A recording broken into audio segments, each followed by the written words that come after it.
Webcam microphone up close. Webcam microphone up close.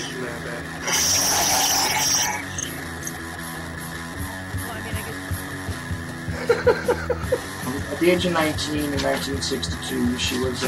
But I have the files. I read this stuff at the National Archives, and I read these other things. I said to myself, how can that be Bobby the Brain?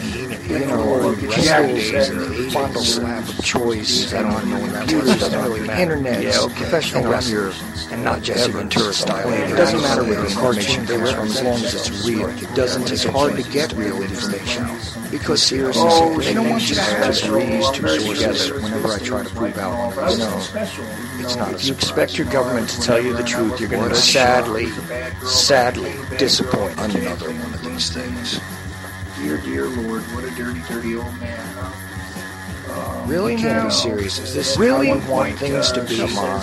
More hooker, eruptions. Eruptions, whatever. Like 8 Powers kind of... Really? Allegedly broadcast live from Pima Region 2, within the borders of the formerly united and currently occupied states of America. We bring you the Ochelli Effect. It's like, damn sure, no, I'm an original. We have all these situations. I'd love to know why it takes 50 years, for a 19-year-old girl to eventually get up to gumption to put these things out.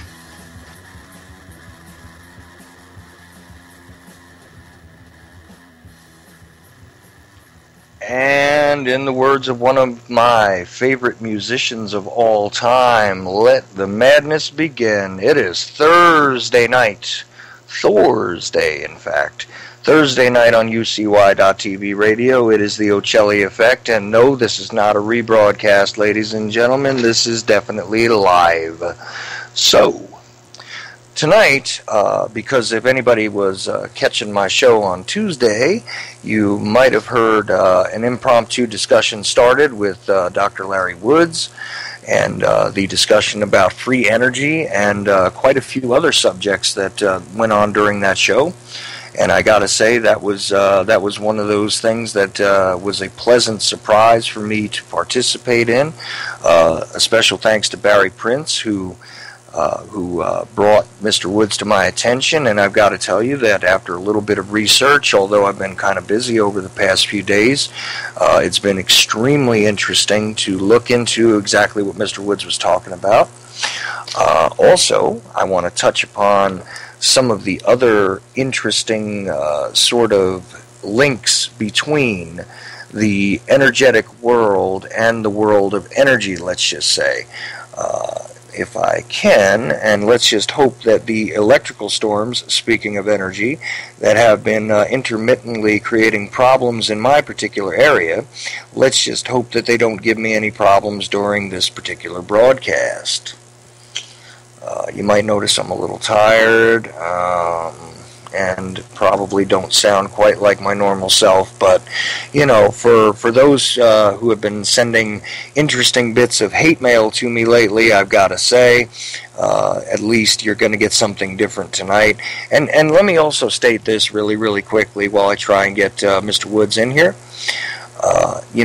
For those of you who do take the time to write repeated sort of angry messages to me, let me just say that it is quite a pleasure to see that you're listening, and I enjoy your reactions. And I'll tell you something, I would be more than happy to read your hate mail on the air if it made sense. So, please do me a favor and try and make your thoughts a little more coherent, and and also decide, because apparently there's a little bit of confusion as to whether I'm some sort of a Jewish sympathizer or if I'm a devil worshiper or a Babylonian, according to some of the hate mail. Listen, guys, make up your mind, and if you have a coherent point to make, I will gladly read your angry, nasty letter. Not a problem. And if you have the guts, you're also more than welcome to come on and air out your disgust, anger, etc., with me. But again, as long as it is coherent and it apparently has some sort of point, even if it is ignorant and silly, I will allow it on my air just to sort of illustrate for people exactly what type of pushback I receive. And there's the trip over my tongue. Anyway, it looks as though, and hopefully the Skype is functioning correctly, that Mr. Larry Woods has joined me. Are you there, Larry? Yes, sir, I am. Good evening.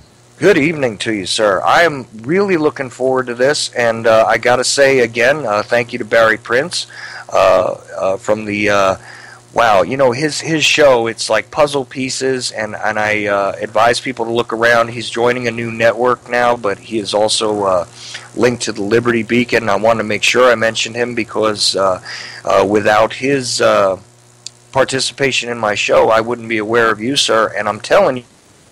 Although I haven't had any discussions with you in between Tuesday and now, I am really looking forward to this, and I'd like to sort of begin by framing the concept because my posts on Facebook and elsewhere discussed the world of energy and the energetic world, which I think are interchangeable things, and we're going to get into that a bit more. And I'm just so thrilled, like I said, to have somebody who is extremely intelligent and has a great deal more knowledge to offer on certain subjects than myself, and I'm going to really enjoy learning along with the audience tonight from you, sir. And I really appreciate your time once again as well. Well, thank you. Free energy is not a concept. Free energy is real. Just go to YouTube, type in free energy, and you come up with all kinds of inventions that give you free energy. Some are toys, of course. Some just produce a little bit. But some are enough to produce lights in one room of your house or part of your house. Some of them are enough to heat things with. They're all good. They all have something to contribute. We've come up with one of many solutions. A lot of people are working with Tesla things, and those are working out real good.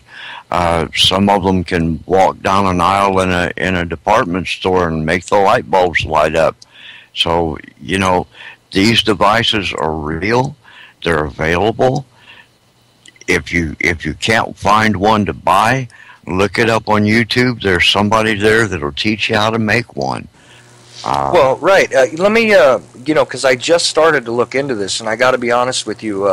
Like I told you on Tuesday night, I had not really considered doing a program on this, but the more I'm starting to look into it, as I was inspired by you, I find that there is actually a tremendous amount of stuff out there. Let me start with one thing that I encountered, because I encountered a bunch of these, and I think that this will tie into some of the stuff that we started to cover on Tuesday, and I hope I'm not being too elementary about this, because again, this is not anywhere near my field of expertise, but I found some of this stuff interesting, and I just wanted to go over it with you, and hopefully, it's not too boring because it's the ABCs for you. But what I saw first, the very first thing I watched was someone taking apart the fan from an old computer, right? Mm-hmm. And inside of that, there was this circular area with this copper this copper which is wound in strategic places. Okay, and then they disconnected the standard wiring, and they took magnets and placed it strategically around to line up with the copper, which is wound around the circular part. Right. And then they put the fan back in and showed that the fan could be run with just the energy being produced by the magnets. Exactly. And there's your portable fan right there. It doesn't cost you anything, and it'll run until the magnets run down. And that'll be a terrible thing because they only last about 300 years.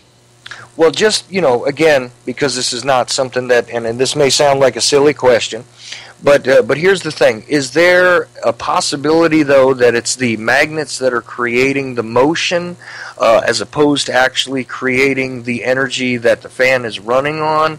Or is it just the physical alignment of the magnets which cause the fan to run, but not actually run being powered? All of the above. The alignment of the magnets with the the magnetic electrical field that the coils are making. They're electromagnets. When they're energized, they produce a magnetic field.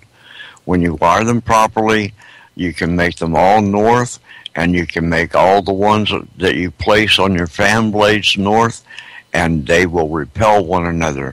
All you've got to do is start that motion, start that fan blade moving. It will induce a charge into those coils, and that induction produces the electricity that's required to keep it running. Well, see, that was, like I started to cover with you on Tuesday when you were explaining this. What I saw was that not only is there the potential for being able to create the power to run that fan motor, and I'm just using this as a very basic illustration because apparently there's a lot of people who have done this demonstration to show how easy it is to do it.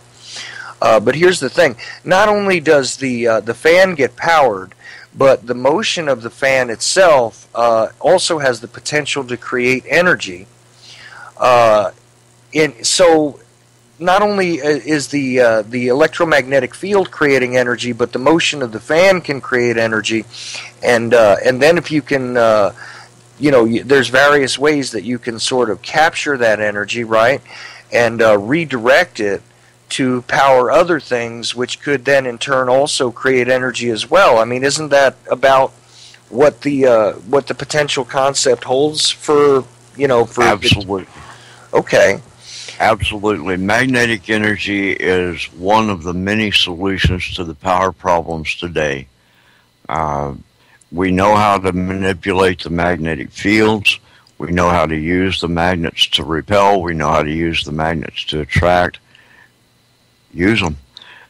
There used to be a problem with torque.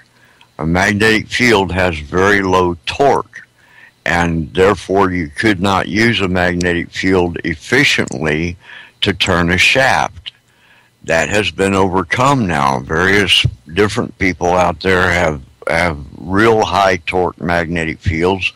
I know one gentleman that can turn 2 diesel generators at the same time with opposite rotating magnetic fields, the magnetic gears. He's doing amazing work with it. It's there. It's available. That would be a wonderful thing to provide to people that ran off of a generator that they could only run for 2 or 3 hours a day because of the fuel costs. Well, see, that was one of the things I was thinking about, is the potential for efficiency, right? If you are generating the electricity basically with the magnetic field, I mean, I'm using the term electricity, but not necessarily. It doesn't have to be. There's various types of kinetic energy that can be created, right? Right. From a magnetic field. And then, essentially, if it's strategically placed, the thing that's being powered also becomes part of the generator. So really, if one designs a system, say for their home, where you use your fans to push air and to cool it and everything else, and to control irrigation and things like this, but the actual action of doing so could also create other energy as well, right?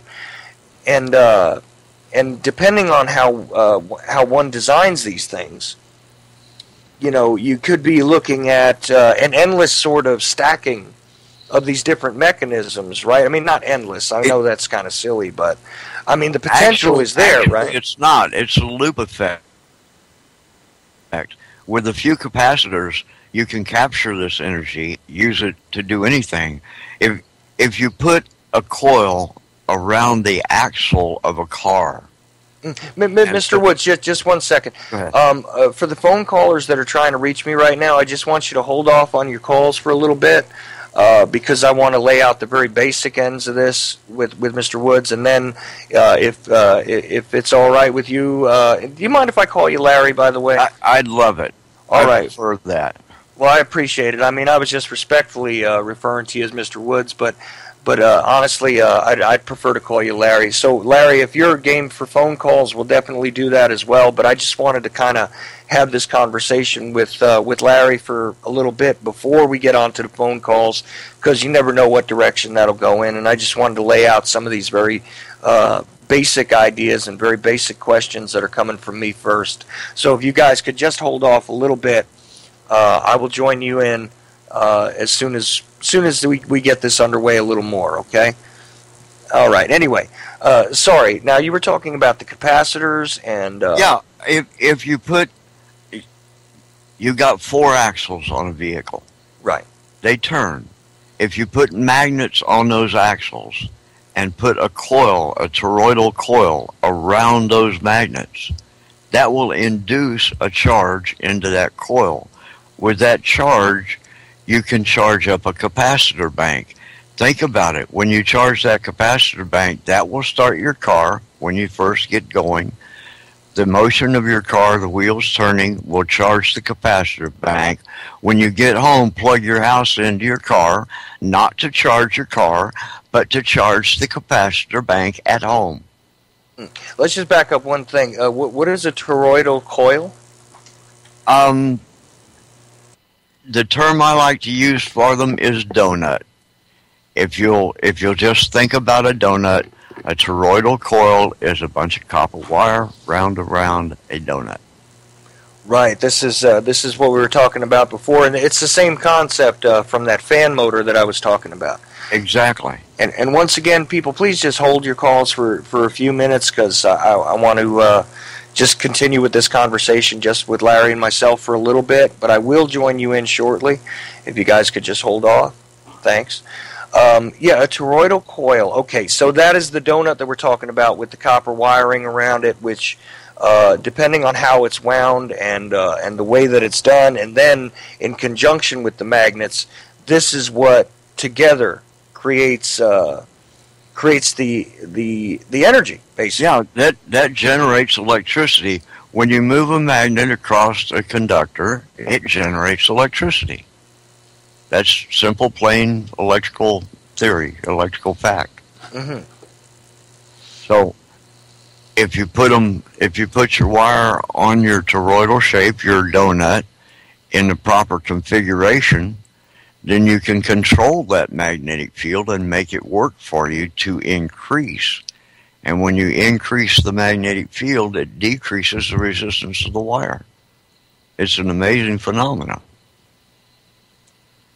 No, absolutely, and I'm just totally fascinated. And here's the oddest question for me, because when I was thinking about this and examining the different alternatives that could be there, why is it that the current, say, system of the way that we get our electricity is, again, guys, please hold your calls for a few minutes, because it's kind of distracting, and I'm just trying to maintain a connection here. I want to keep it going, so please hold off for a few minutes. I'll call you for them and let you know when I'm going to have anybody on who wants to talk, please.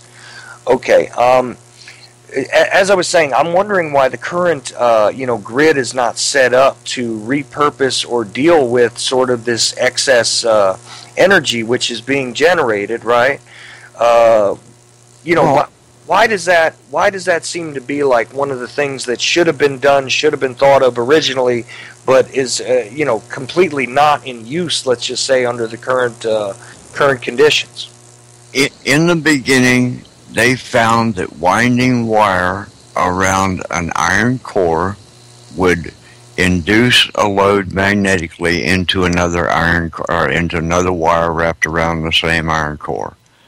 Okay, so that worked. It wasn't efficient. It wasn't angularly correct, but it worked. So they said, oh boy, this is neat. Let's use this. This is working. This must be how it's supposed to happen. Well, the way they made it, they're only 60% efficient at best. So you can get them better than that, but what the common man is using is only 60% efficient. So my partner and I, my business partner and I, have been trying now for 10 years to eliminate eddy currents. Eddy currents are the places in the river where there's a giant boulder and the current in the river is just sort of swirling behind the boulder, not doing anything. Those in an electrical coil create heat. The extra heat creates hysteresis, which is stress on the wire, and it increases the amperage draw. Well, an increased amperage draw simply means you got to pay more money for the power that you're using or the power that you're creating. So that's not efficient, especially if it's coming out of your pocket. So we tried to eliminate that, and we've done it through design. And the reality is that a lot of people are actually paying for energy that they're not even receiving because of this, right? Oh, absolutely. Say you've got a 240 volt service in your house. That's two legs of 110 here in the United States. You've got 30 amps being drawn on one leg of it and 60 amps being drawn on the other leg. So that's 30 amps of imbalance. Rather than capturing that and allowing you to reuse it, they bleed that right off through your ground wire into your ground rod into the earth outside your house. That 30 amps is wasted all the time. And it's being just sent to ground wires pretty much, which serves no purpose except, of course, to kind of, and I hate to use these kind of terms. I know I seem really, not exactly up on all this, but look, I'm just looking at it from a very, uneducated, common sort of standpoint. It just seems to me as though the only thing that succeeds in doing is kind of screwing around with the natural magnetic fields that surround the planet. Basically, they're more localized, but I mean, if you have a bunch of the eddy currents just basically being diffused into the earth, I mean, that's got to cause some disturbance, right? Yeah, exactly, and it's all 440 frequency, which is not in harmony with the 432 frequency. When you've got something that's in opposition like that, it's trying to cancel it out. That's why people are agitated and upset all the time. Could you explain that try and give I know it's a lot, but I mean, could you give sort of a brief synopsis of what you're talking about there when you're talking about the frequency and what the sort of natural frequency should be, and how the differential here is actually causing that level of agitation and all that? I'll sure try. Okay, everything from a photon to the entire universe vibrates. Everything vibrates. Because it vibrates, that vibrate, frequency, resonance, cycles, that's all the same word. Because something vibrates, that generates electricity. Just like a tuning fork, when it's struck, it creates a pitch based on the amount of vibration. If you extrapolate that outward, basically what you're saying is that all matter, all energy in the universe vibrates at a particular frequency. Am I correct? Exactly. And the Earth vibrates at a specific frequency, and that frequency is 432. And if you're at 440, that's like somebody singing flat in a beautiful choir. It makes the whole thing sound bad.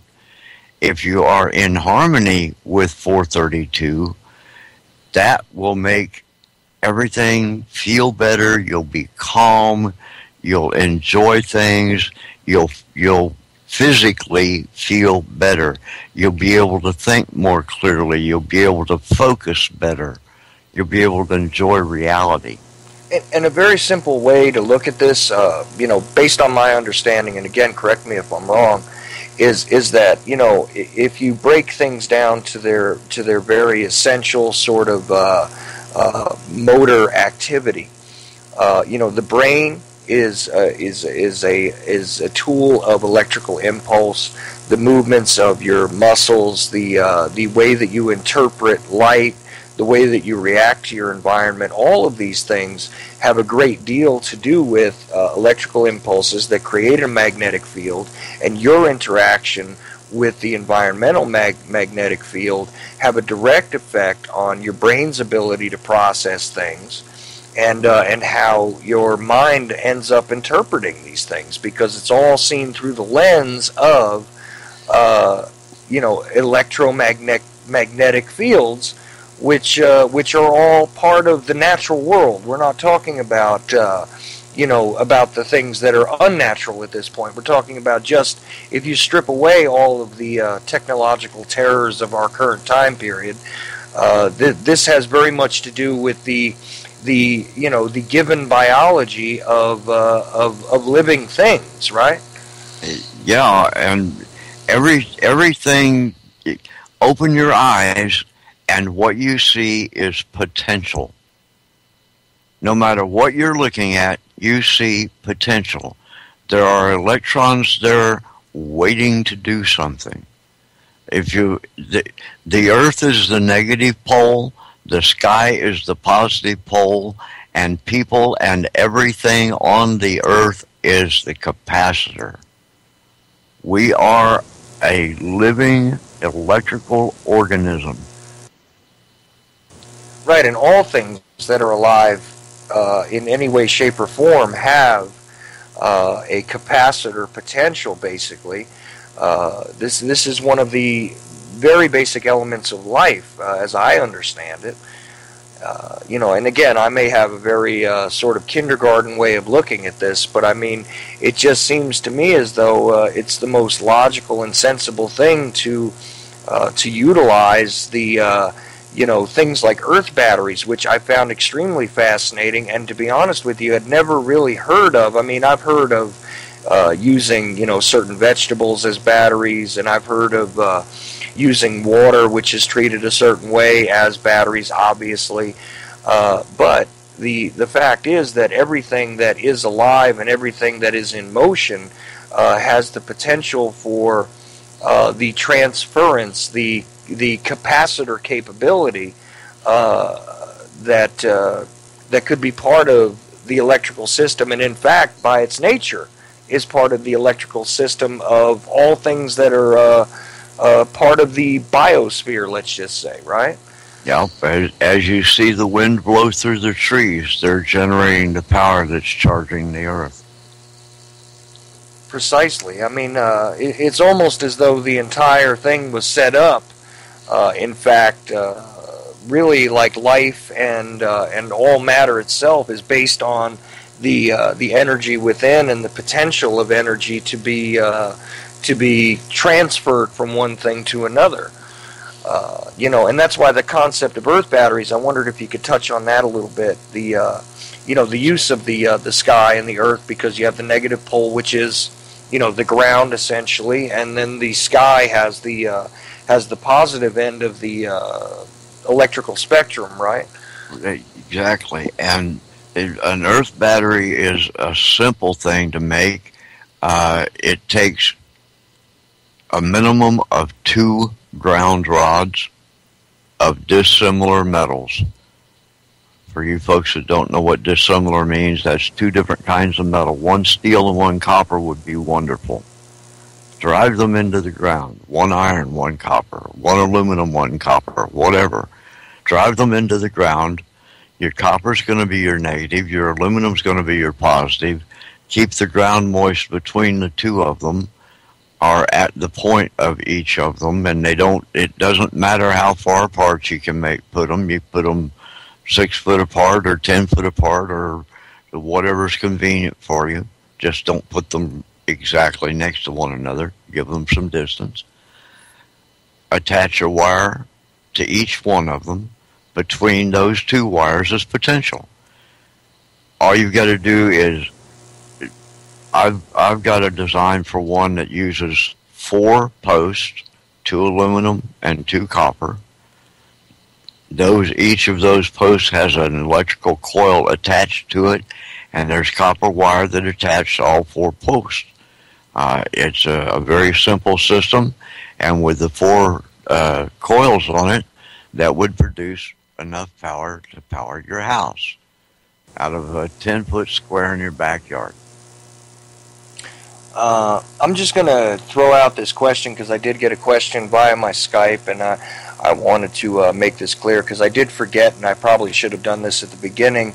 I wanted to explain a little bit about your background because you have a PhD, which was kind of funny because on the last show I did with you, you sort of said that regardless of your doctorate there, you found that you really did not know very much about the field that we're talking about until you started to look at the alternatives. I wonder if you could just talk about your background a little bit so that people know that we're not just having a general conversation. I mean, here I'm sort of the the uninitiated, uneducated person here. So I just wondered if you could just kind of touch on, your background there and sort of how you came to start to study these alternatives. Well, my father was an electrician. My brother is a mechanical, structural, and civil engineer. And I like to follow in my father's footsteps, so I became an electrical engineer and went with a hands-on approach. I was able to design and install the communication system for the Sprint complex here in Overland Park, Kansas City area. That's a 12-building complex. That worked the first time. I was really proud of that. I saved MCI in the old days. That was a cell phone communication company that was losing their FCC license because of static, and I repaired that for them. I fixed that through a bonding system.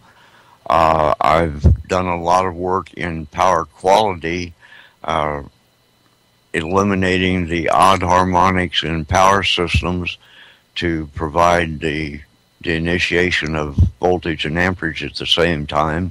You're one of those guys who literally came up with some of the concepts to fix the problems, because there were a lot of communication issues because of power source problems, shielding, and things like this.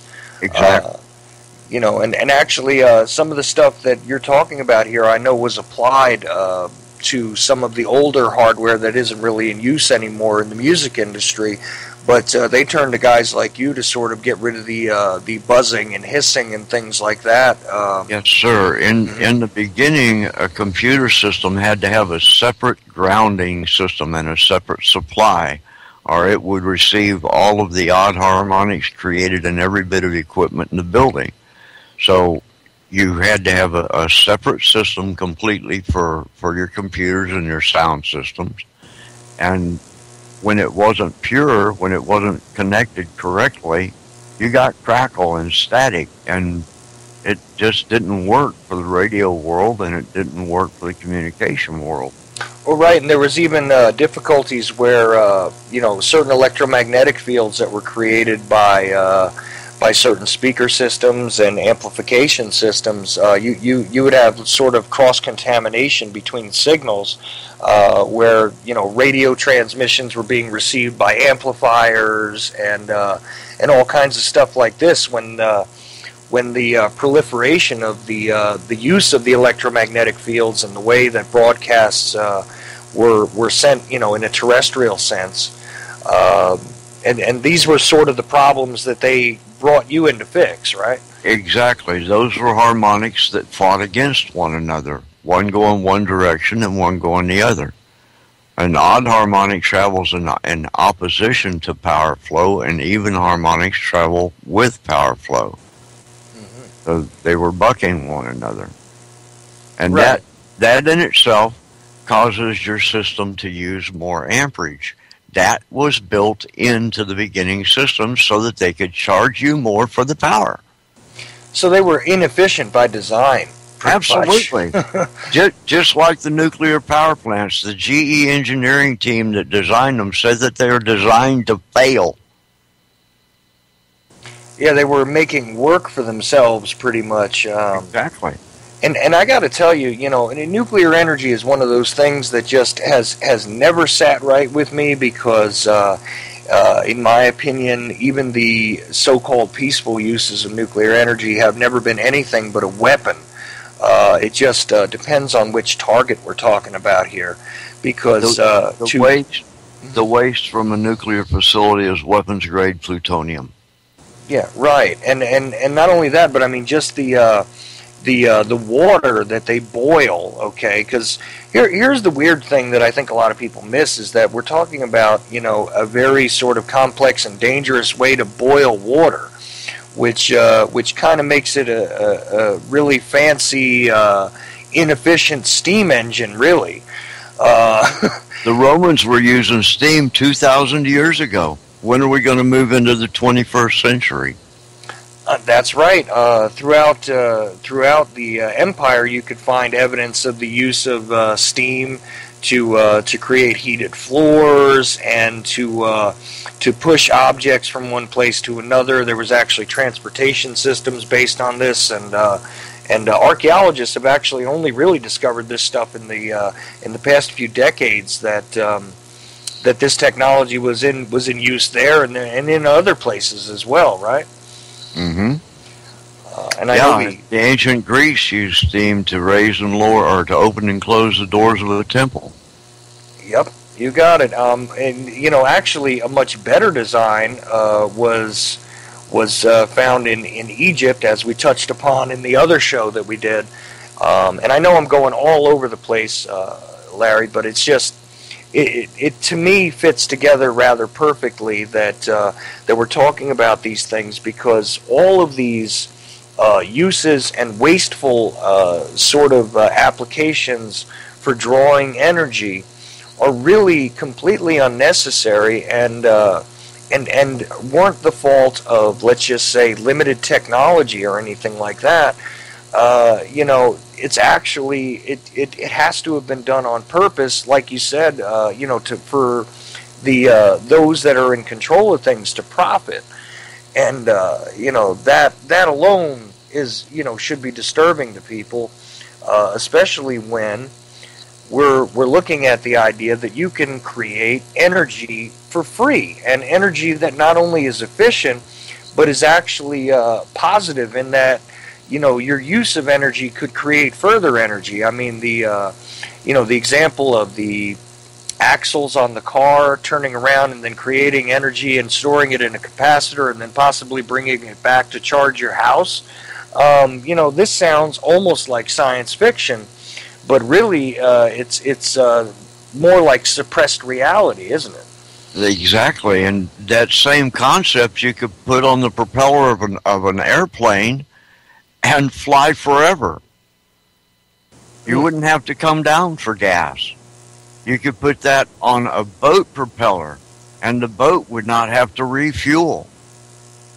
There's so many possible applications for these things, and it's all in the ancient knowledge. The ancients have done this before us. The pyramids were a power supply. They're an easy thing to restart. All we got to do is put a little money into them to fix them up a little. They're all over the world. The pyramid in Bosnia, now that they're uncovering it, is shooting out a beam from the top of it. It wants to start. It wants to communicate. It wants to do something. We need to start looking into these things. We need to start believing and realizing it's no longer science fiction. It is now science fact. Free energy is real.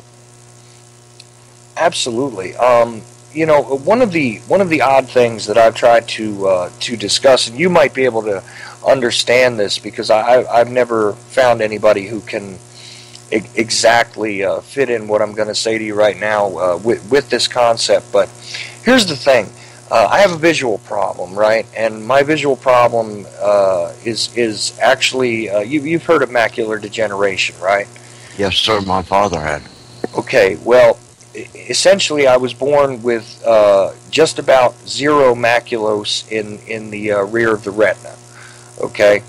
Now, what this does, like essentially macular degeneration, and I've said this before, is almost a joke to me because the point at which many people are very upset about and worried about getting to is the point at which I was born, from a visual sense. However, the odd thing, though, although I don't have depth perception and sunlight is rather painful for me, there are some anomalies in my visual field which I have been told are, basically they're optical illusions that I see. Now, here's the thing. Like, I see a prismatic effect when I look at the color white. But also, I have always been conscious of what appears to be a fairly stable, almost smoke-like shadow which comes off of anything which is alive. I have always interpreted that as for some odd reason, because of my high light sensitivity, the ability to see the interaction between the radiation which is created by white light and the electromagnetic field which is generated by the living thing. So for me, the concept that living things are part of this sort of interplay in the universe is something that was apparent to me from inception. Although I've always been told it's an optical illusion and it's just a distortion of my ability to see light. But here's the thing. Things that are not alive do not create this field. I only see it with things that are alive, and I can see it, around a blade of grass if I look closely enough. I can see it around a dog, a cat, a bird. So long as it is alive and active, I sort of see the capacitor at work in a way. There are a lot of people that see that. A lot of people. That's what's called the aura by some. It's the field, the electromagnetic field that a living thing produces. And if you were to look close enough, you'd be able to see that on vegetation as well. Oh yes, I do. In fact, I see it on trees and everything. Anything that is alive, to my knowledge, generates some type of field. Some of them are very subtle. Some of them are very simple, and some of them are a little bit more complex, to be honest with you. I see that same field, and I see everything in pixels. I see everything in tiny little dots. Ah. Well, I know exactly what you're talking about. Okay, so you see now, I feel much better because I've mentioned this to other people, and usually it evokes some sort of jokes. I've had interactions with people who have certain belief systems, and they sort of try and fit what I'm explaining to them into their belief systems. Or I've had many a doctor explain to me that it's merely an optical illusion. But to me, it is no more an optical illusion than being able to catch sight of the living thing in the first place. It is merely part of the world around us, and I often wonder why it is other people cannot see it. Because other people are not aware. It's a matter. You have to calm your mind. You have to be able to think that you can see it first. Then look for it. Nobody looks for it. They just sit there and glance at people and say, oh yeah, well, I don't see anything. You've got to look for it at first. Learn what you're looking for. It shows up on everything. Anything that's alive has this electrical field around it. And if you look close, not exactly at the skin, but right above it, you'll see this glow, this aura, if you will. And sometimes there are even different colors for different people. Oh yes, I interpret the different color. I can see clearly the different colors. In fact, what's also fascinating, and I'll bet that since you can identify what it is I'm seeing, just in my everyday life so far. I'll bet that you also know that you can witness the interaction between two living things in this way as well, just as we can, very much interact flesh and bone wise with one another when we interact, communicating in one way or another.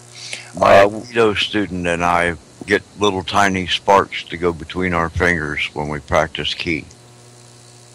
You got it, and you can watch these things happen when people are speaking with one another, when people are very focused on one another, and it's not, again, this is not a matter of imagination.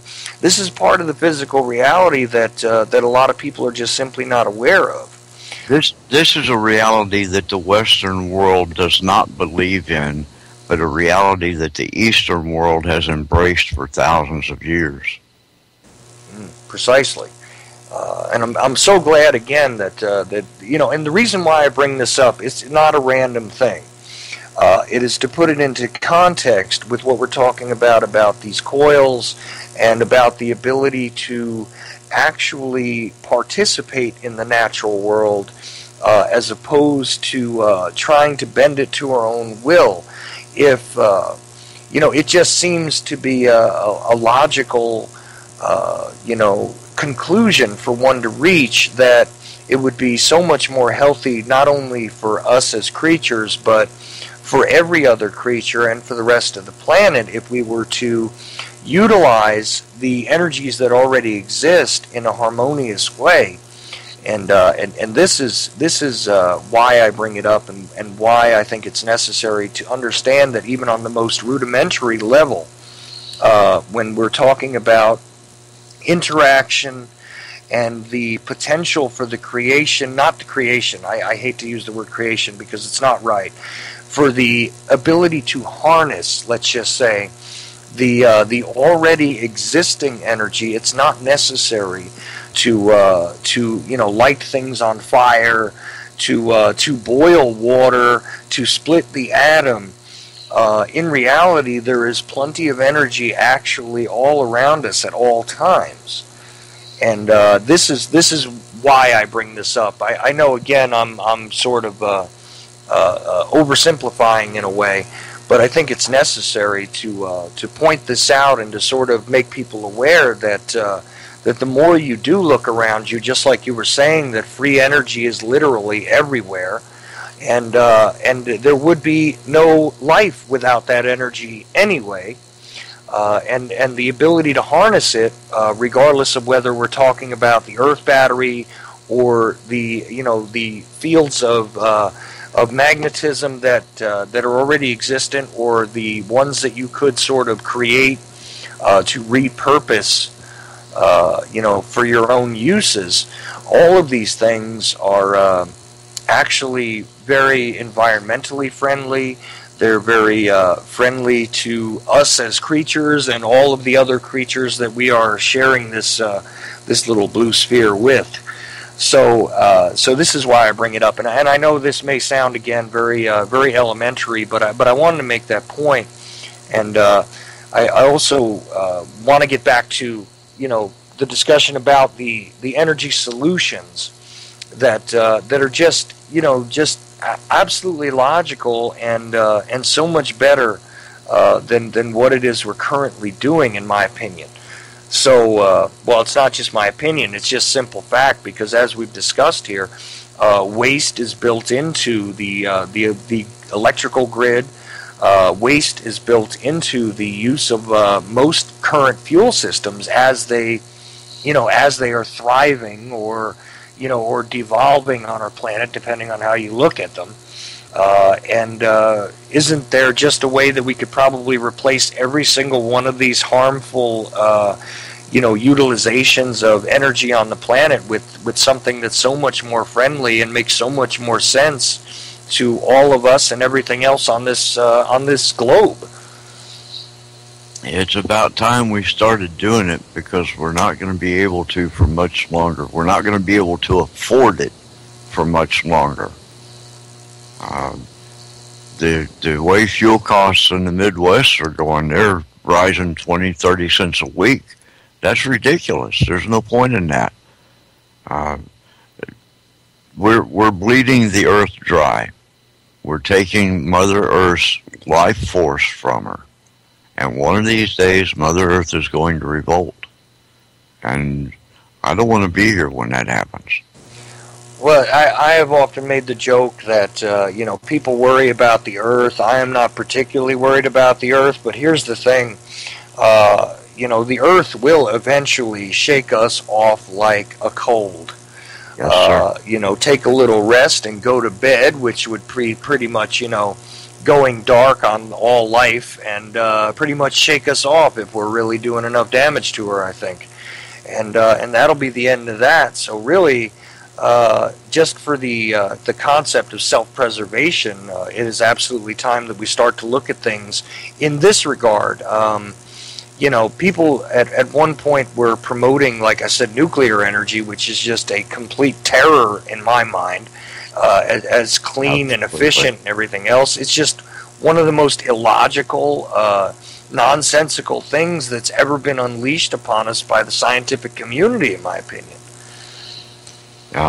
We need to find a better way, and I personally think that our company has found a better way. We've got this coil now that does some amazing things that I'd like to tell you a little bit about. Oh, excellent! This is where I was going next. So you're right on the correct frequency with me right now, because that's exactly where I wanted to segue to. Okay, super. Let's define toroidal coil. We've already done that. It's a donut. Mm-hmm. Okay. What we've done is, through design, eliminated the eddy currents out of a toroidal coil. We've taken the heat away. We've taken those slack areas and given them purpose. What that does is circulates the magnetic field and magnifies it in the vortex, so that none of the magnetic field escapes from anywhere except the vortex. That means you can't move a compass needle from outside of it. There are no harmful effects from it, is what that's saying. These coils, they're multi-circuit coils, more than two. We have our smallest coil is 6 circuit, and we go all the way up to 48 circuits. So multiple circuit is the only way to go. When you do that, the coil can be used as an induction coil and a transformer at the same time. Now, just really quickly, could you just sort of explain what you mean by multi-circuit as opposed to a singular circuit? Okay, take a transformer, for instance.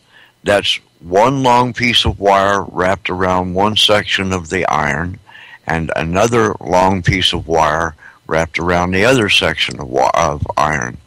That's 2 circuits. Okay? Mm-hmm. First of all, we don't have any iron. We're using air core. But we put 6 circuits minimum working in conjunction with one another. That creates a very powerful magnetic field. And that magnetic field allows the wire to do all it can do. We've got wire now that's rated for 7.5 amps. That currently, that's what they allow you to put in it, so that it doesn't get hot and it doesn't melt. What we've done is we put 30 amps through the same wire, and we get a 5-degree temperature rise. And 30 amps is enough to melt wire rated for 7.5 amps. So that's one thing that these coils do, and that's simply through the magnetic field. And we haven't done anything special. All we've done is allowed the wire to do all it can do, okay, by eliminating the eddy currents, eliminating the heat factor from it. Which makes it a whole lot safer and just more you're conducting more energy that way because you've eliminated the problem of heat and all that, right? Yes, sir. And through the design, we have made the entire magnetic field go the same direction at the same time. Normally, a magnetic field goes in a positive and a negative direction. Now, we've got the magnetic field all going in a positive direction. We're giving it a singular direction. And that's what increases so much. We've increased the magnetic field from 4,000 milligauss to 18,000 milligauss in the vortex of a coil. Wow. That will be useful in hydrogen production. The hydrogen molecule to the oxygen molecule is 107.5 degrees. When you put this through a polarizing system, like through the vortex of the coil, that will make it a linear molecule with a hydrogen, an oxygen, and a hydrogen in a straight line. And that separates easier. We hope to eventually separate hydrogen from water magnetically rather than electrically.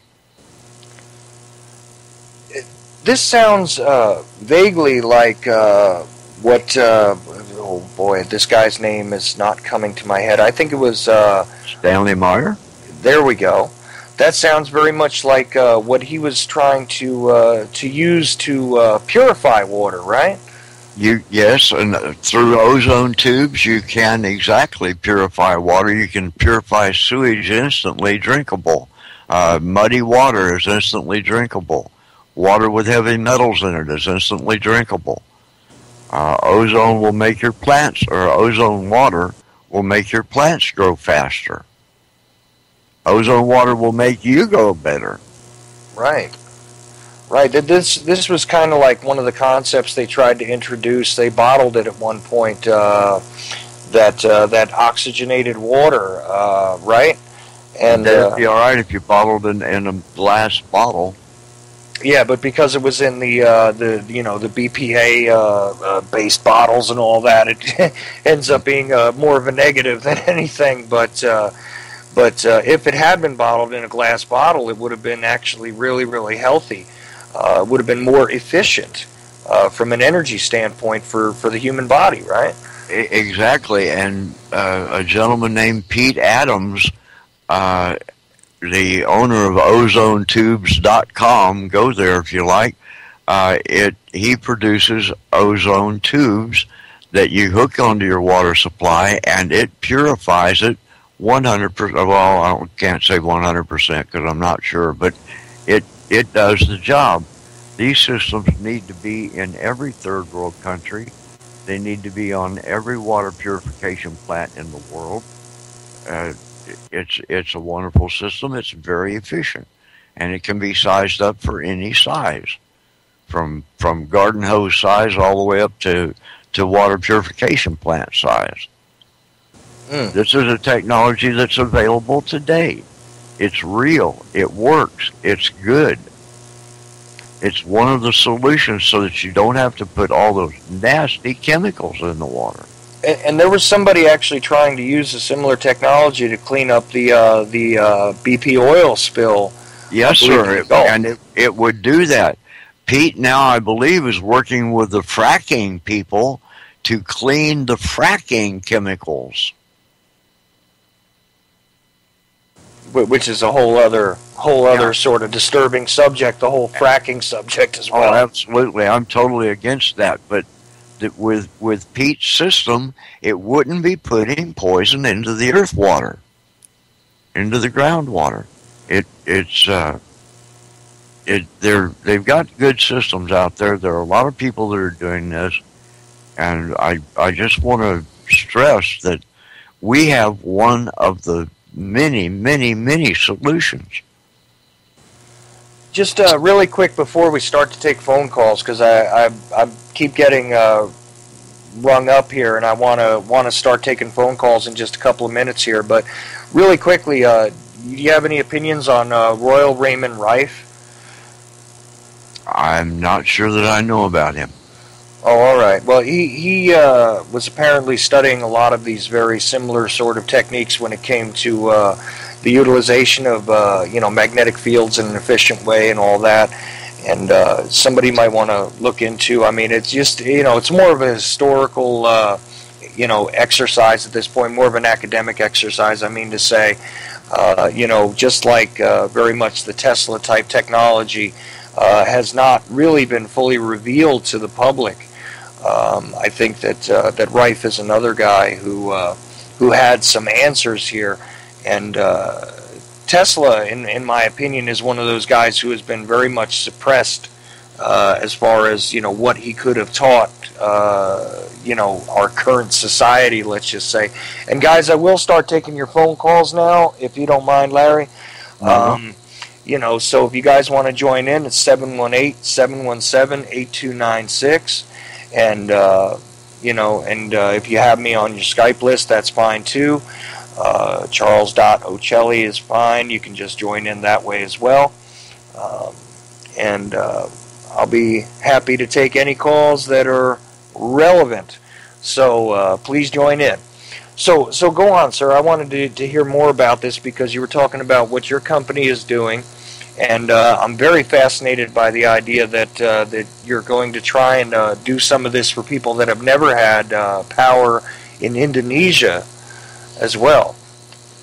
Yeah, we've been well received over in Indonesia. The government there is really enthused about us coming.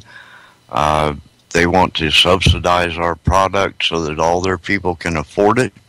And that's what we're all about. We want to get it to the people. We want to let those that don't have it have it. Let me tell you a little bit more about what our specific coil does. Please. This one style. 1 volt through 1 ohm of wire yields 1 amp. We put 1.5 volts of flashlight battery worth of power through a coil.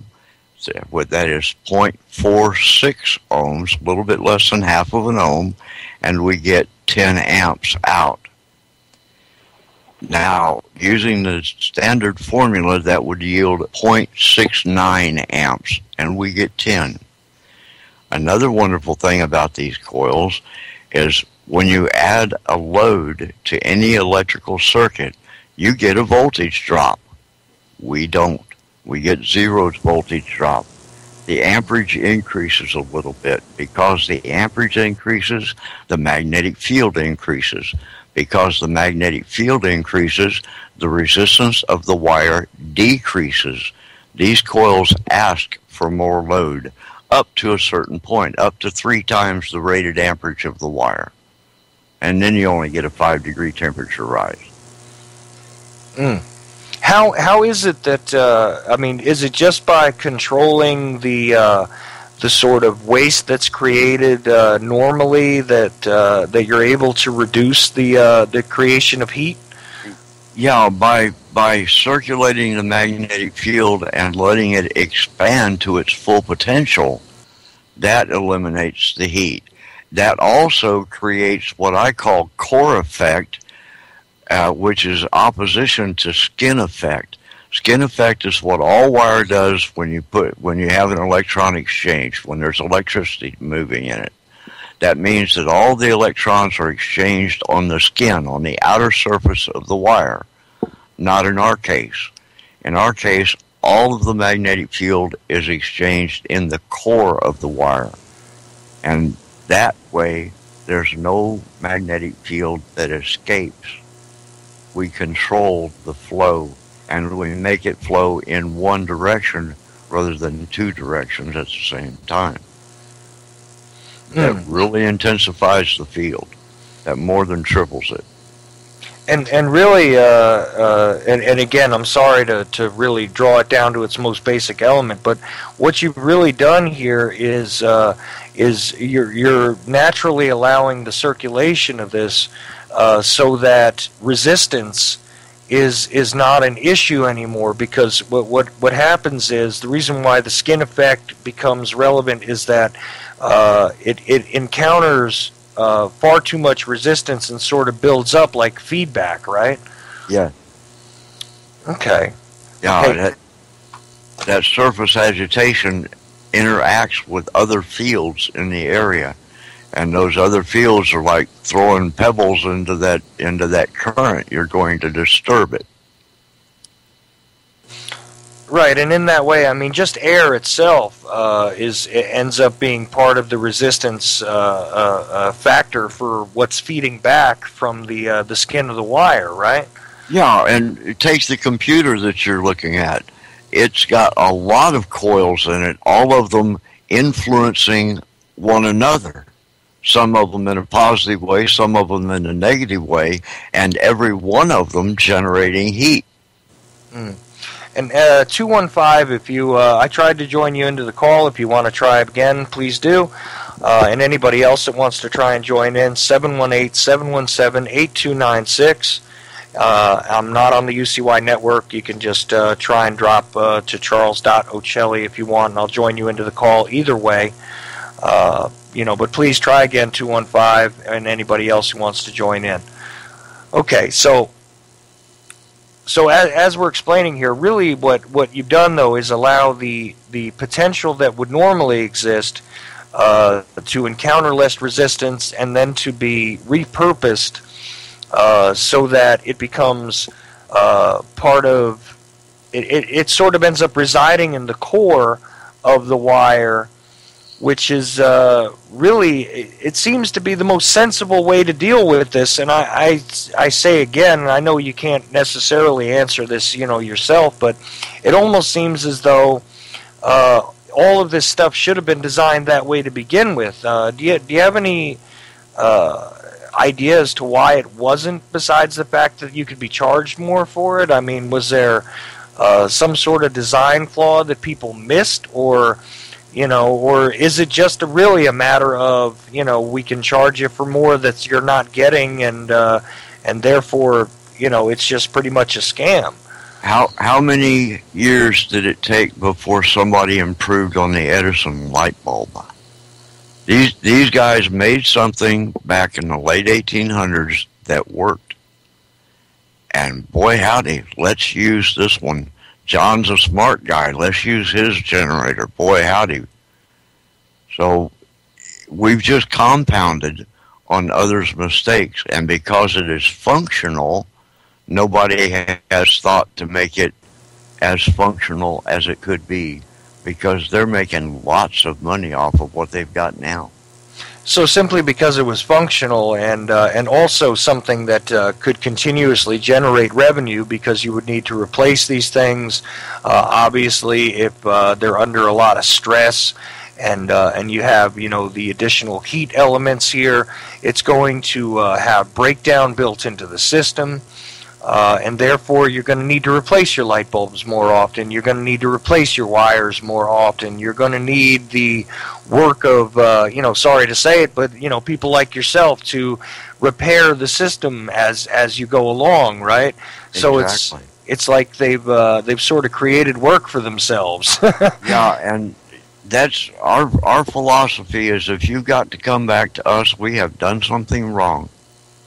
Well, right, and that was one of the great things that you said on Tuesday's show as well, is that I'm not that it's a great thing to say that you're an older man, but the fact is you're an older man and you don't want to have to do maintenance on these things, so you'd much rather have something that's going to last 300 years. Exactly. Without a whole lot of maintenance being being a necessity anyway. Because the thing, continuous is the word you used. I was sort of incorrectly saying that it's perpetual, but nothing in reality is perpetual. But for something to be continuous and recycling energy into itself and repurposing energy and efficiently using energy that is generated by the use of energy. This is something that would require little maintenance and little addition, depending on how it's being utilized, right? Exactly. We haven't yet got our generators ready because we haven't got the magnetic drives for them, but there's a magnetic drive system for each one of these toroidal coils that will slip into the vortex with a stationary field and a rotating core that floats in air and rotates. That will generate, make these coils generate through induction. And that rotating core will rotate between 100 and 300,000 revolutions depending upon the magnetic arrangement. And that frequency will have to be controlled. So and you can get any voltage or amperage out of that frequency, by the way. And what we're going to do is tune everything to 54 cycles. 54 times 8 is 432. It will be in harmony with nature. People won't be worried all the time. They won't be agitated all the time. You'll be able to think. Right, and we have 360 has just joined us. How you doing? Hi, this is Desert Hawk again. Is this Mr. Woods and Mr. Ochelli? Yes, sir. Yes, sir. Yeah, I was calling in. I heard you guys talking about energy stuff, and I misunderstood when I was talking about crystal batteries yesterday. Mr. Woods asked me if I had a certain ingredient or a certain variable, and I did not understand what he was saying. Do you remember which one it was? Graphene? Was it graphene? Graphene. No, I'm familiar with graphite though, not graphene. Oh, graphene you can make it with a laser printer. It's a mica-like substance. You familiar with mica? Oh yeah. Okay. It's a mica-like substance that's a dielectric. You can put electrons through it horizontally, but not vertically. Okay. Yeah, that sounds like it increases the polarization factor. That's what it sounds like. Absolutely. It's a wonderful material. That's interesting. Okay. Yeah. Well, you guys talking about energy stuff. If somebody wanted to take the time, and I'm sure Mr. Woods is aware of this, but when a person starts getting into low energy experiments, it gets to the point where the consciousness of the observer actually influences the results of the experiment. And there was a person named Heisenberg years ago that proved this under scientific conditions. And that blew me away. Studied Heisenberg in school. Yeah, that's profound. Yes, it is. Well, see, this is why I mentioned, the idea that, regardless of the technology, that just as creatures, as living things, there is a measurable and discernible interaction, between the living, let's just say, and the living. This is part of nature, and really it's more about properly harnessing and repurposing. And this is what is very fascinating to me, because this leads to a lot of harmony in the spiritual sense, the physical sense, whereas, as creatures in general, we are all part of this energetic world, as I like to sort of call it. And again, I'm just learning about this stuff myself. I mean, I've learned about the interaction of, the interaction of individuals from this standpoint of what I could see personally, what I could observe personally, but I've never been able to put it in its proper context, regarding the use of energy for purposes, let's just say. But I'm starting to put those pieces together, and that's really what what I wanted to get across here, and as well as focusing on the idea of renewable, reusable, and really more intelligent purposing of energetic needs regarding anything you want to run. Which I know is something that you definitely are interested in, from what I can see. And can I jump in here, Mr. Ochelli? Please do. You're going on there about being in harmony and everything's in connection. There are certain groups, as you're well aware, there's certain groups of people that are in, how would I say, they're almost like energy vampires, so to speak. And in respects to who controls the finances, that is a big factor that determines what technology gets out on the market. We've run across that problem many times. The Western world is not ready. The Western world is ready. The people are ready. The Western corporations are not ready. The Southeast Asia, Indonesia, Malaysia, that group of people, the Philippines, all of those people are ready. All of those governments are pro-free energy. Yep. They're all pro-China, Russia, all of those places. It's getting to the point, this is just my perspective. I mean, if I had an income, I probably wouldn't say this, but because I do not have an income, I am tempted to learn a second language. I'll be honest about it, because I think it's ridiculous. With our economy today, this country is not a safe place. That's just the economy, not counting Yellowstone and everything else that's going to blow us up and kill us. We need to have we're in an intellectual and knowledge revolution right now. People are beginning to wake up. They're understanding that there's more than one way to solve a problem. Oh yeah.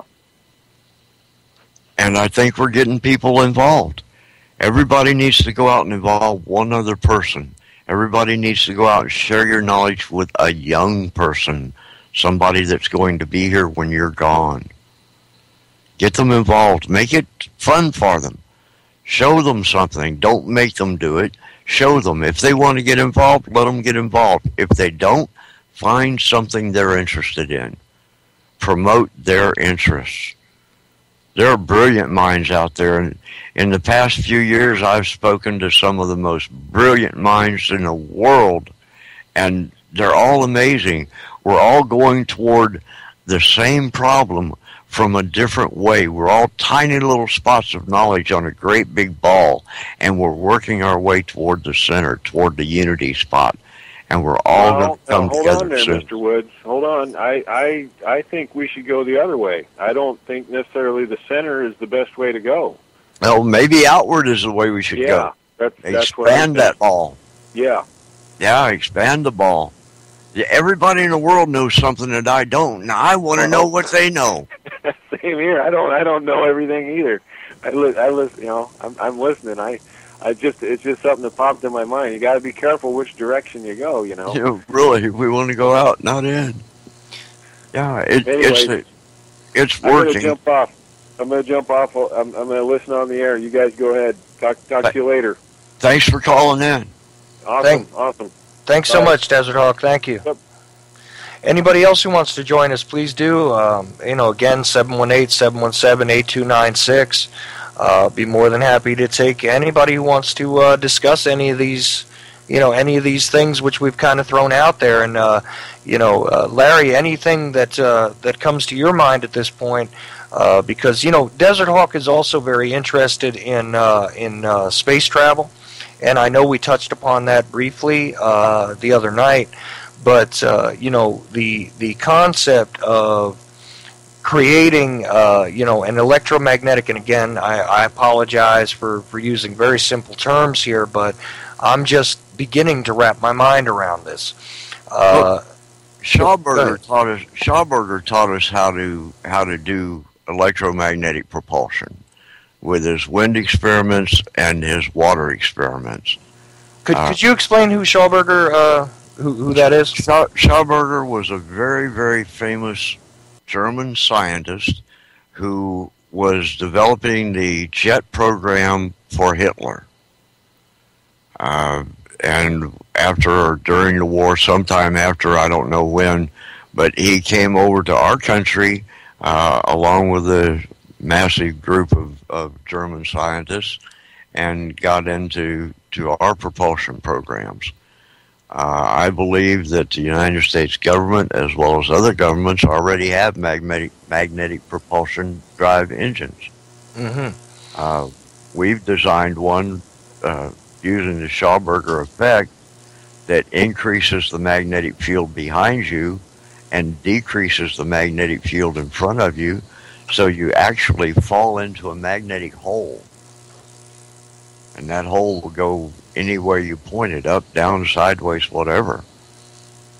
And, people often bring up, most famously, people know that Werner von Braun was involved in our space program, and all that.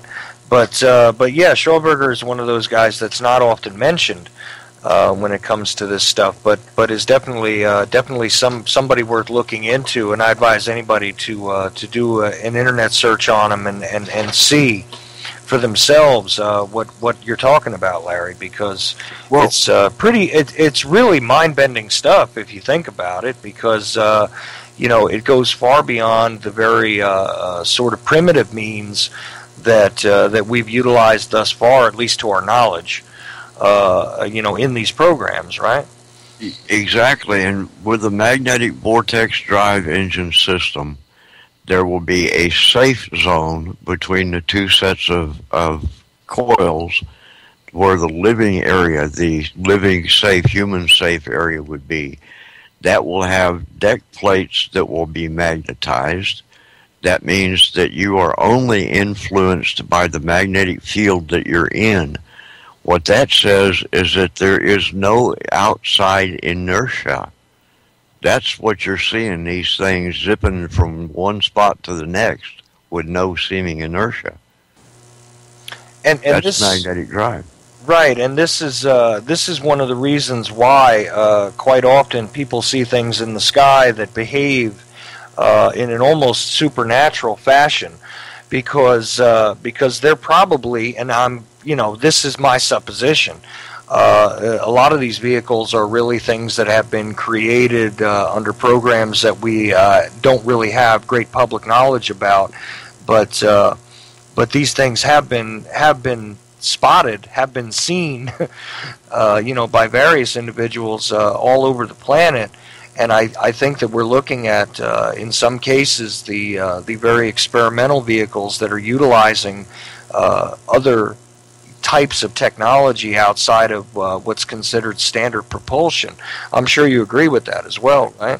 Absolutely, absolutely. If we can figure out how to do it, the government has been doing it for 20 years. Oh, always. This is the common sort of, this is the common statement, but it's very true that usually we get the technology that has been already outdated by a couple of decades by the time we're able to actually examine it up close. And you know what? I actually think that a lot of the things that you're proposing when it comes to these coils and the use of magnetic energy and renewable and in fact expandable and more efficient repurposing of energy and all these things, I think that these are things that have been utilized in secret for a long time. But have simply not been given to the unwashed masses, as it were. Well, certainly you don't expect them to power all these underground complexes that they've been building with diesel fuel. They don't have trillions of gallons of diesel fuel stored for the next 20 years. No, and just from a logical standpoint, I mean, you would create a choking effect on the atmosphere down there from the waste created by that sort of energy use, right? Yeah. So yeah. They've got to have it already. And because we've come up with it, that makes me believe that somebody somewhere has already got it working. So there's nothing new. There's nothing new. What we've done is a compilation of ancient wisdom from the Emerald Tablets to ancient Egypt to Solomon math and vortex math and pyramid math and Marco Rodin and the whole shooting match. It's just all put together. All the answers are there. You just have to put them together, and we've just put together some of them.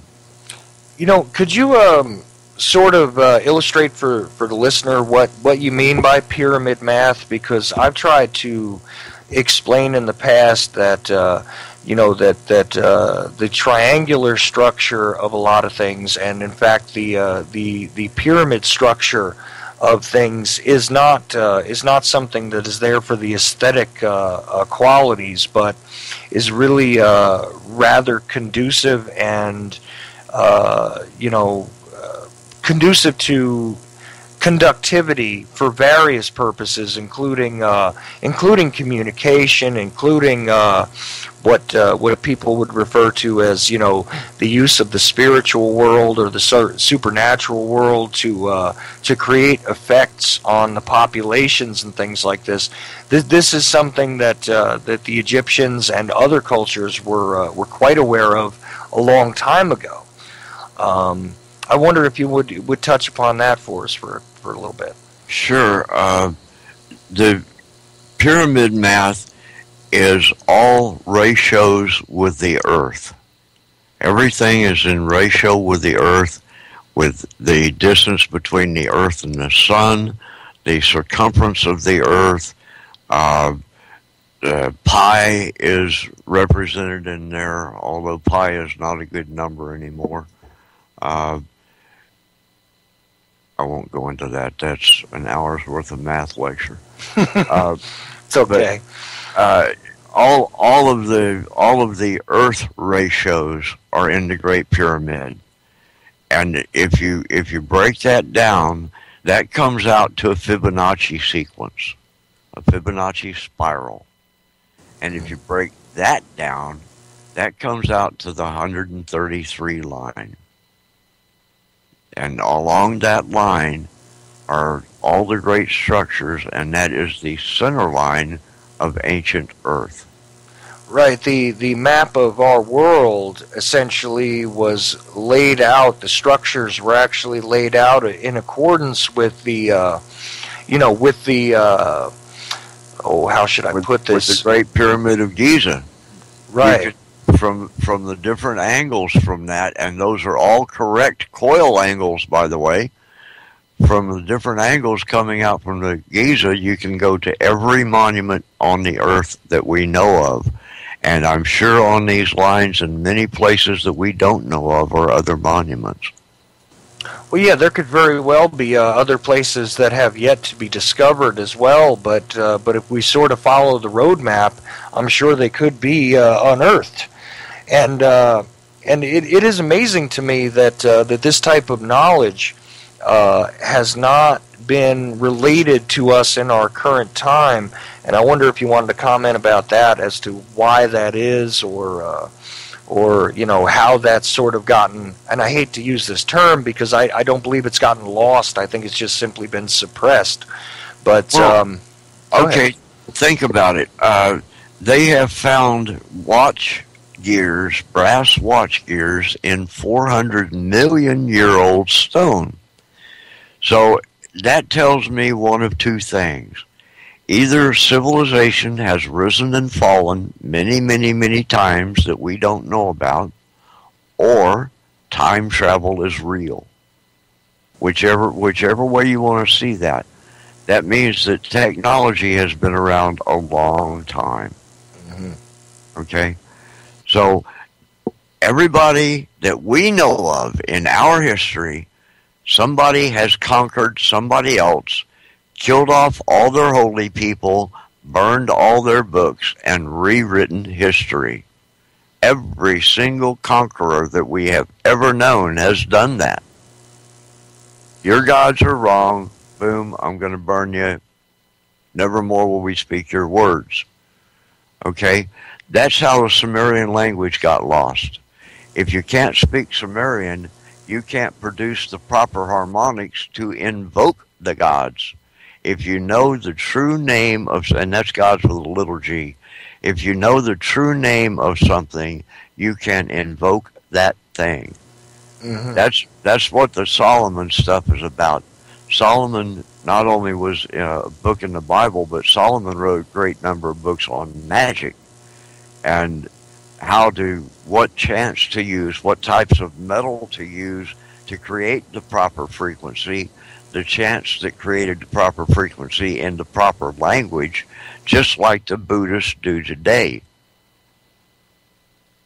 They raise awareness through their chants, just like the Hindus do when they do their chants. It raises awareness through frequency. It's all about frequency. Everything, just like Tesla said, Frequency, vibration, harmonics. Everything is the same thing. Frequency, vibration, harmonics, all three the same word. Right, and this relates to all things. Yeah. You know, and it is noteworthy for people to sort of wrap their minds around the concept that that although these things have been discovered in the past, we have risen and fallen as a species, let's just say, and the written history is very limited. The understanding of history is very limited, just simply from the idea of the conquerors that have, reigned and and destroyed their vanquished opponents. That is one way that these things have been lost, but there have been other ways also. And I think that as we look at these things now and sort of get a fragmentary sense of what was, you can sort of extrapolate the idea from it that there is much more that if one were to truly travel back in time, like the concept, and I know this is going to sound a little far out to some people, but the concept of the city of Atlantis and the possibilities of the societies that were far in advance of our own being present on this planet, in my mind anyway, are a reality. They're not a fiction. They're not a fanciful sort of idea, but they are the less evolved sort of relation of the verbal history that has been passed down. And as we know, with just the very simple sort of telephone experiment, when one person passes a story to another person, and yet another, further down the line, the story has changed, of course. So I don't say that all of these legendary stories are entirely accurate, but they are certainly based on something. And yeah, a lot of our true history has been lost, either by the destruction of it or the suppression of it, and it's just one of those things that is really an endless sort of study if one commits themselves to it, at least in my opinion. Exactly, and when they translated the Bible from Greek, the Greek word for worship was misspelled. It should have been spelled W-O-R-K-S-H-I-P, workship. The priests went to the temples to work. They were the engineers, they were the electricians, they were the plumbers, they were the scientists, they were the doctors. That's where all your knowledge was held, within the priesthood, within the study groups that could do nothing but study because they were supported by the people.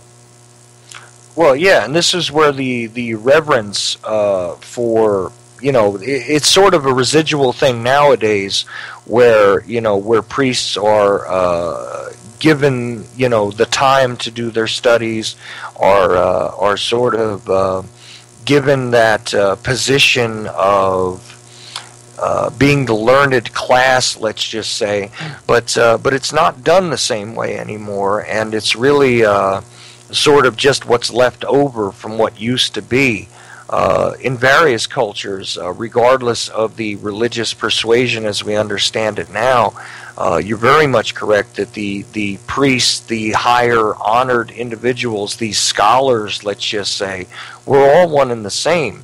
And their quest for knowledge to learn, say, all things in one way or another, depending on how you look at each one of these particular religions or whatever, it was to bring them closer to God, to gain knowledge. Knowledge had value in and of itself in the ancient world for sure, because as we can easily observe, most of the masses were kept in ignorance, whether it be by design or by the inefficiency of the ruling class, let's just say, to disseminate knowledge. So this is one of those things that has also gotten lost over time as well, right? Yes, sir. Yes, sir. Every conquering hero burns the priest, burns the records, rewrites the history. I want to hear the history written by the loser. Absolutely. That's the type of revision I am interested in because, the vanquished do not often have a voice among the scribes, let's just say. There's supposed to be a monastery in Andorra up in the cliffs that has the knowledge, the written knowledge from before 1300. I want to go there.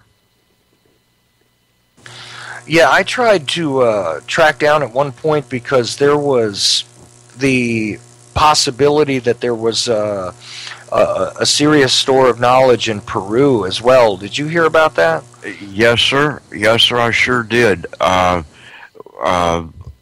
Jesuit priest made contact with a mountain tribe, and he healed somebody in it or helped them out some way, and they brought him gifts of Incan treasure, and among those gifts were copper and brass and gold plates with writing on them that were supposed to be the knowledge of the ancients. And when that priest died in the late 60s, I believe, everything that he had disappeared. Yeah, and this is also a good point, and I meant to bring this up with you before, is that a lot of the things that have been discovered in the ruins that archaeologists have described as ornamental or ceremonial pieces that have different depictions of things, it is really the misinterpretation of the so-called scholars and the archaeologists that are examining this stuff that have caused them to categorize it as ornamental or decorative or simply just part of the cultural experience. A lot of this stuff was meant to be communication, was meant to be the books, let's just say. In some cases, they are symbolic looking things or pictorials, but the reality is that there's a great deal of knowledge still sort of locked up in these very misunderstood artifacts. If you'll look at aerial views of many temple complexes, they look exactly like printed circuit boards, and they are in the right position to do something. Yeah, you mentioned that as well on Tuesday, and I actually took a little bit of time to look at these things because, to be honest with you, I thought it was an odd assertion to say that they looked very similar to circuit boards, but they actually do look like the conductors, let's just say, that you can find, the chips, the way that they're designed, like the way that the circuits come together and all that. Yeah, the microprocessors, the capacitors, the inductors, yes, they're all there. Yeah, when you look at the the entirety of the complex, though, not just the pyramid in and of itself, right. But when you look at the whole layout, it is awfully fascinating to me that they are very precise, first of all, but secondly, because imagine if you didn't have air travel, let's just say, how could you check precisely what you were doing from the air? But when you do look at it from the air, it does exactly evoke the images of the stuff that we think is cutting edge now, that obviously the designs were in the hands of people thousands of years ago.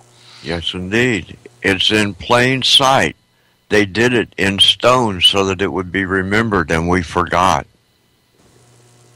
Yes, and seriously though, anybody listening to us right now, just go ahead and take a look at the aerial photographs of, start at Giza if you like, but you can go to a lot of these other ones, the Incan and the Mayan temples even.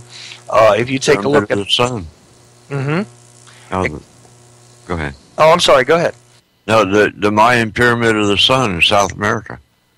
That complex itself is a 555 processor with capacitors all the way around it. It's a beautiful thing. Yeah, very precise, and I mean, it looks exactly like what we are being told is, a very recent development in technology, but it seems as though that is just one of the many sort of things that they left behind, for us to be able to observe. And I think it is really the current ignorance that has kept us from a lot of this knowledge, and the inability to translate, all of what was, for lack of a better word, sort of bequeathed to us as as a group of beings. Realistically, probably we could be very much further along technologically if we simply learn to understand what was already left behind for us. Exactly. The Temple of Karnak shows you how to make a light bulb that will glow when you take it in the electrically conductive tunnels underneath the pyramid complex. That glows just like a fluorescent light bulb underneath a high power line. Yeah, you mentioned that as well. I wonder if you could talk about that a little bit more, because I actually didn't find anything on that when I was searching around, but I was trying to to get myself in touch with a lot of the stuff you had touched upon, and believe me, it was very enlightening. But I didn't find anything about that. So could you sort of explain what you mean by that?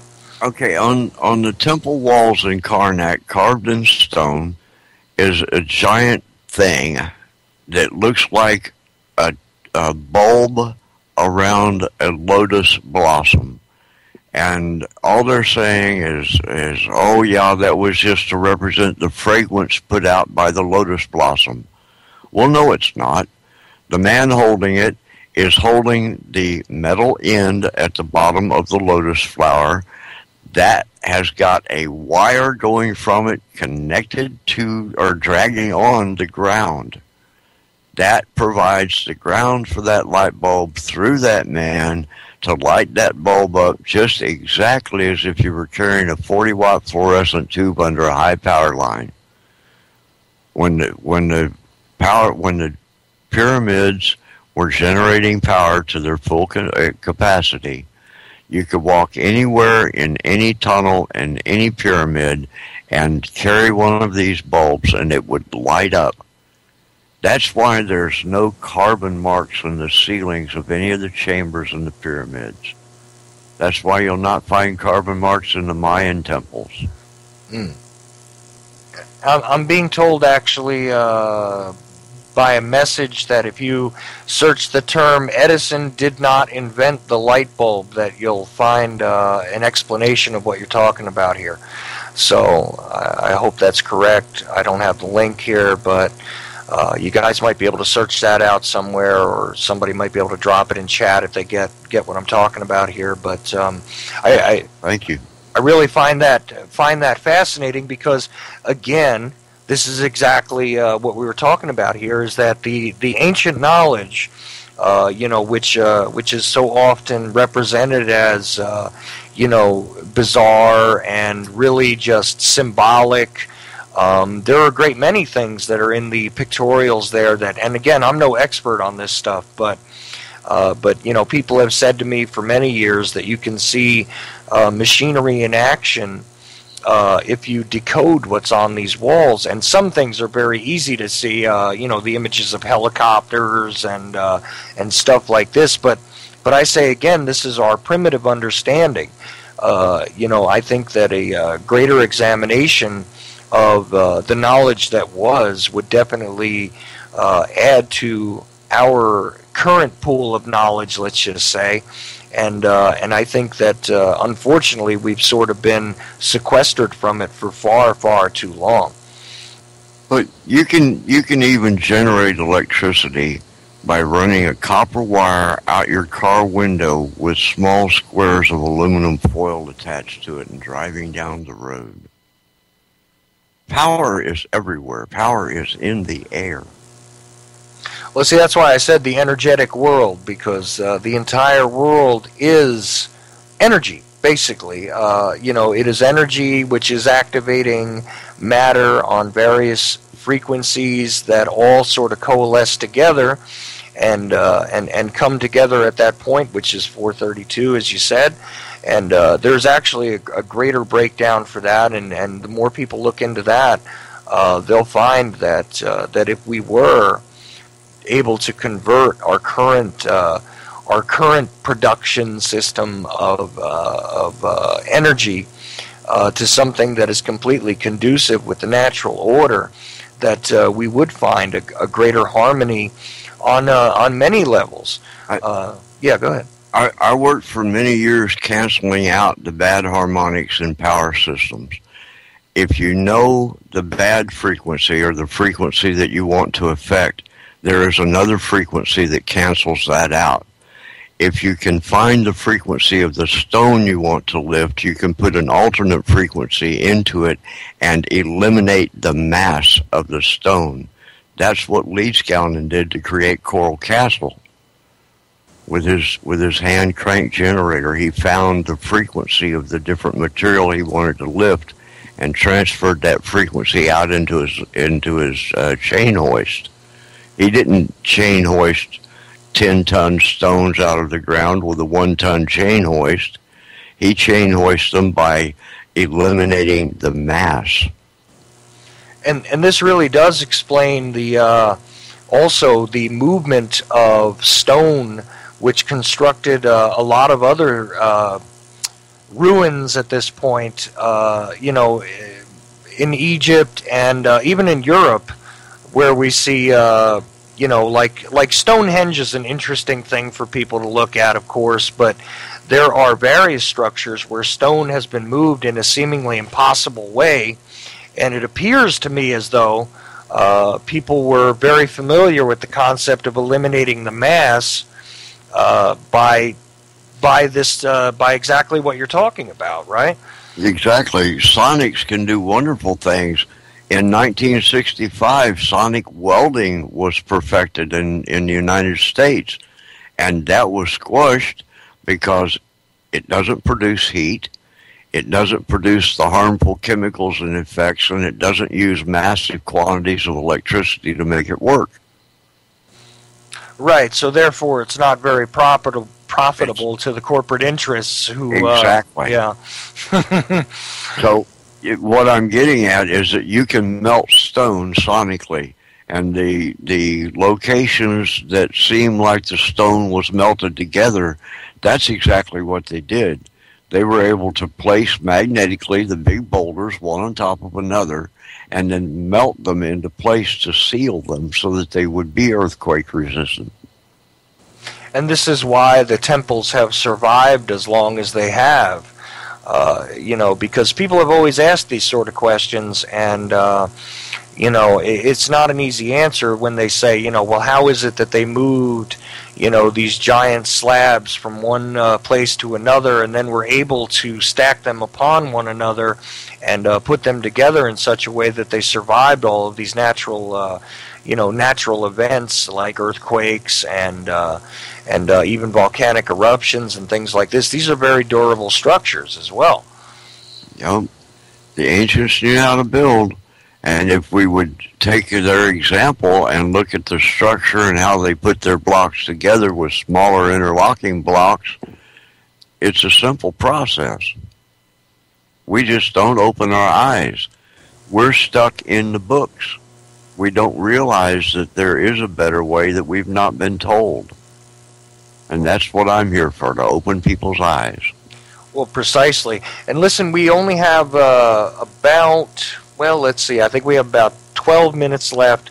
And I'm just curious if there's any places on the internet or any resources that you'd like to point people to. Please do, because I am extremely fascinated. I could probably do 10 of these shows with you and still keep asking you all sorts of questions and connecting dots together with you. And I really want to thank you also for taking this time with us, because this is a subject, again, that although I don't have a great deal of knowledge yet, I hope to gain more, and I'm extremely fascinated by this and the concept of harmoniously drawing upon the earth and participating in the energetic life cycle as I see it, as opposed to fighting against it and creating waste and damage,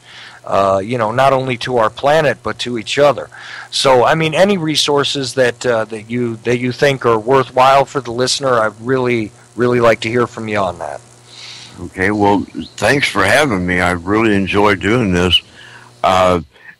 Research Tesla.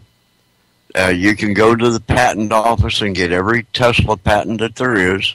If you want to, reproduce his experiments. If you want to, better his experiments.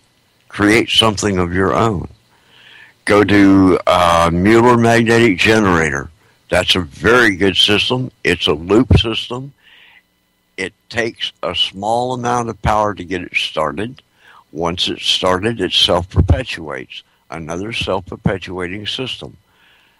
They're out there. They work. There are entire communities in Switzerland that are powered by magnetic drive generators. It's a real thing. They work. They're good. Do you know any of the names of those communities, by the way, just so people could look one them up? of them is just outside of Bonn. In fact, I think it is Bonn. That's got a it's a counterbalance electromagnetic something else machine. It's got a strange name, but an entire community. It's a small community, but the whole place is powered off of this one system, and it goes forever or almost forever, and doesn't cost anything, and it's free. The people don't have to do anything. Go to YouTube. Just put in free energy. There's gobs of guys on there that know how to do it. That will show you exactly, step by step, what to do on their videos. If you don't want to do that, find somebody that sells one. Buy it. Get off the grid partially or all the way. Get something that you can take with you camping that'll provide electricity without stinking up the woods, without making enough noise that it scares off all the animals. You can do it. If you know how to do something, share the knowledge. Share it with children. Share it with adults.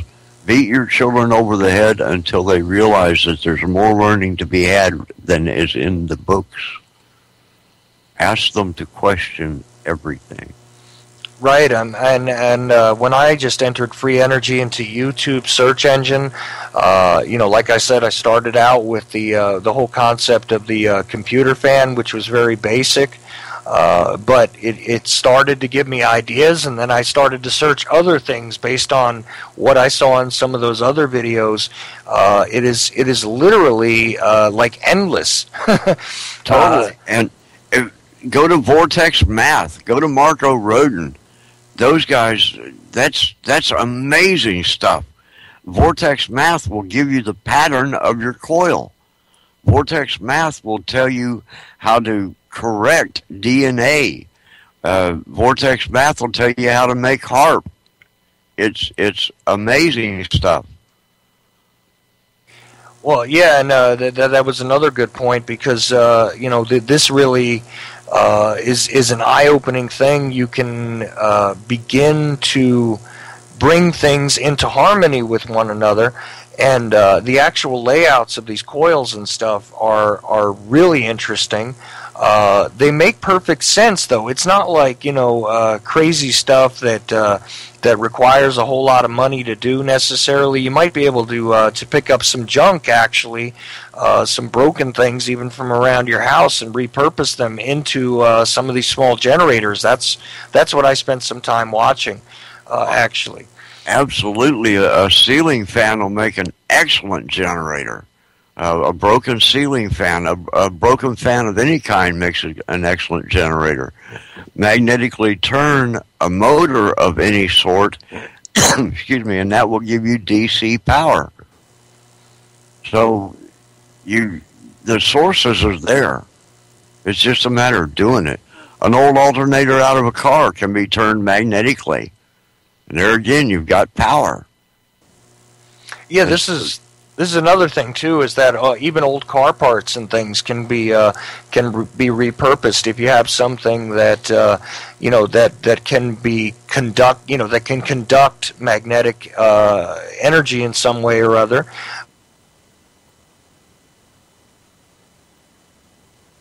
One way or another, and you might find that utilized and things like this. I mean, be precise though. Do follow the directions, because if you're not very close to dead on, these things don't work so well. But pretty amazing what I saw people doing. Like I said again, with with pieces of old VCRs, with old stereo equipment. Old computers, broken computers, like you said, the ceiling fans were pretty neat too. All this stuff, actually, believe it or not, things that people are throwing away could actually be repurposed into something positive. An old saying is squeeze it out, use it up, fix it, or do without. Think about that for a while. If we had stopped being so wasteful and repurposed things, maybe it'd be a better world. All this plastic that we're throwing away can be turned back into clean fuel. Absolutely. And like I said, we're just about out of time, but I can't thank you enough, Larry. It's really been enlightening, and I really hope we can do this again. I hope the listeners have enjoyed this. I know I have, and again, you've given me a lot of homework, though, because I'm going to go after some more of these things you've been talking about tonight, and hopefully the next time, if you have time for me again, I would love to have you on again, and perhaps my knowledge will be a little further, and I'll be able to ask you some better questions. I'd love to come back anytime. It's fun. And I just can't say enough how grateful I am that you did this with me tonight. And for everybody listening, you've been listening to the Ochelli Effect on UCY.TV radio. Coming up after me will be What Matters Worldwide Live. But listen, I also want to thank everybody who took the time to listen. And Desert Hawk, thanks again for calling in. I'm sorry I didn't take some of those earlier callers, but I really wanted to get the conversation well underway with Larry. Perhaps if he'll be so gracious as to return with us one more time, maybe we'll just take phone calls and see where it goes from there, because just like the potential for energy is all around us, the potential for knowledge from you, sir, seems to be just as endless as that. And again, I'm just really grateful that you spent these 2 hours with us. And it's just a great thing to do, and I'm just again lit up. I'm going to have to search some more, and I hope that we've given everyone else the inspiration who's been listening to take the time to look around you and to utilize the world and to live within the world and participate on it, so that you make it a better place for yourself and for everyone else. And free energy is not a myth. It is a reality. It is a possibility, and it's all got to do with your knowledge and your ability to reach out for different solutions to much the same problems that we all have. So, is there anything you want to get out in closing, Larry, before my terribly loud bumper kicks in? The only thing I'd like to say to everybody is present the attitudes you wish to receive. And there's my dog adding in too real quick.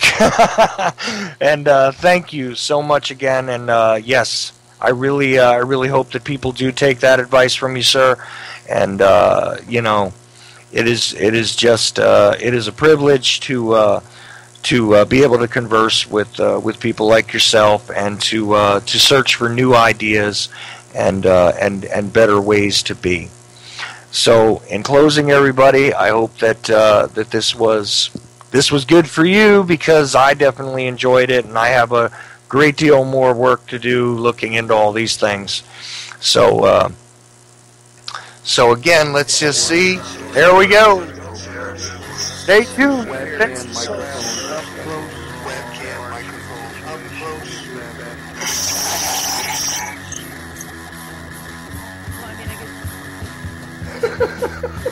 At the age of 19 in 1962, she was a... See, but I have the files. You know, I read this stuff at the National Archives, and I read these other things. I said to myself, that guy, how can that be possible? The brain, you know, pistols and fondle slab of choice. I don't know when that was. It doesn't really matter. Internet, professional wrestlers, and not Jesse Ventura style. It doesn't matter where the information comes from, as long as it's real. It doesn't. It's hard to get real information because seriously, they don't want you to have just read two sources.